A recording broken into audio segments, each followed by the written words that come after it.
The second movement is an andantino in the style of a canzona. A canzona is an instrumental form in the Renaissance. In the Renaissance, there were two basic musical forms, a madrigal or sung form and a canzona in instrumental form. So he calls it a canzona.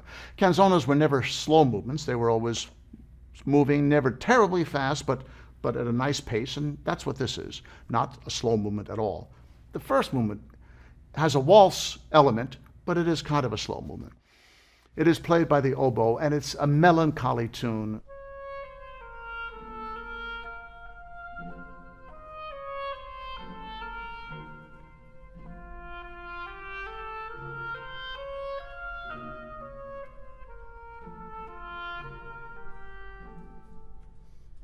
Interestingly, it just never stops. So once he starts with these eighth notes, it just continues. The melody is so beautiful. And the only accompaniment to that are these little pizzicatos.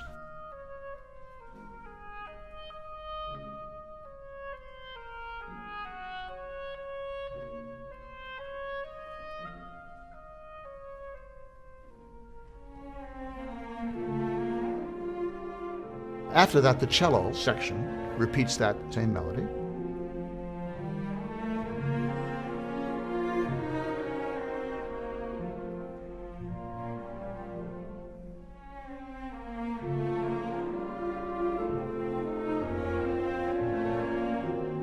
Flutes come in with a counter melody.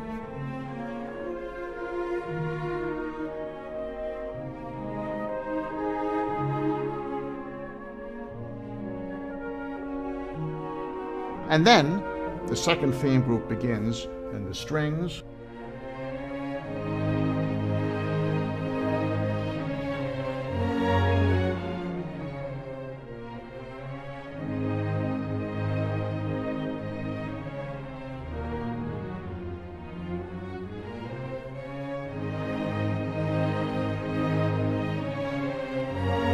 And again, what Tchaikovsky so often does, he takes material like that and he'll do it in a different key.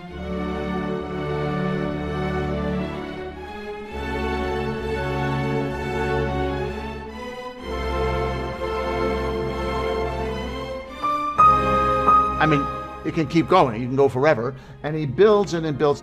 Then he brings back the original theme, played by the bassoon and the viola section.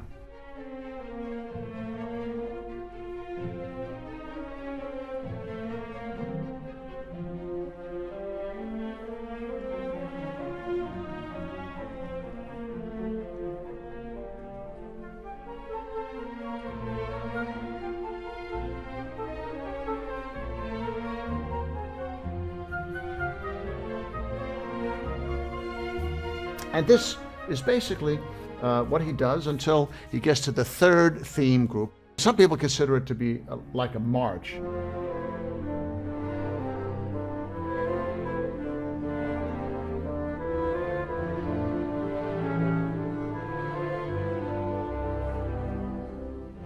To me, it is more poignant.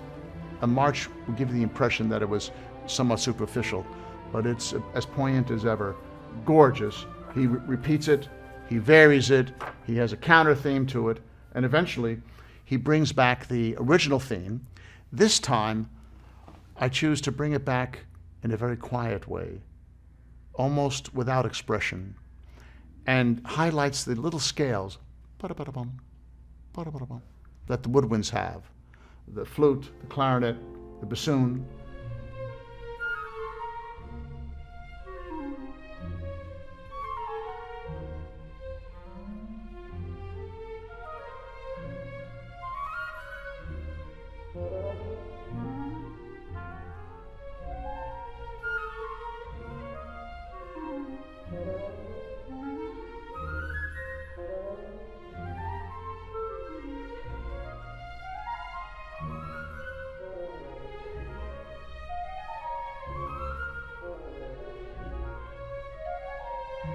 Eventually, we use the same second theme material.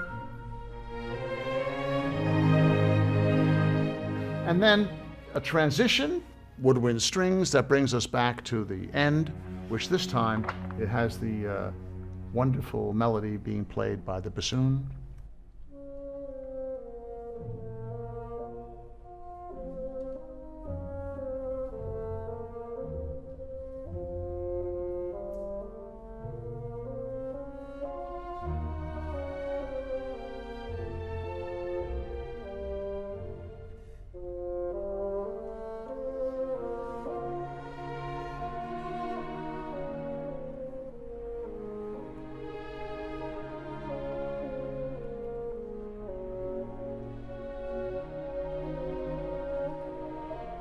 and a little coda with little chords throughout the orchestra comes it to an absolutely gorgeous, poignant end.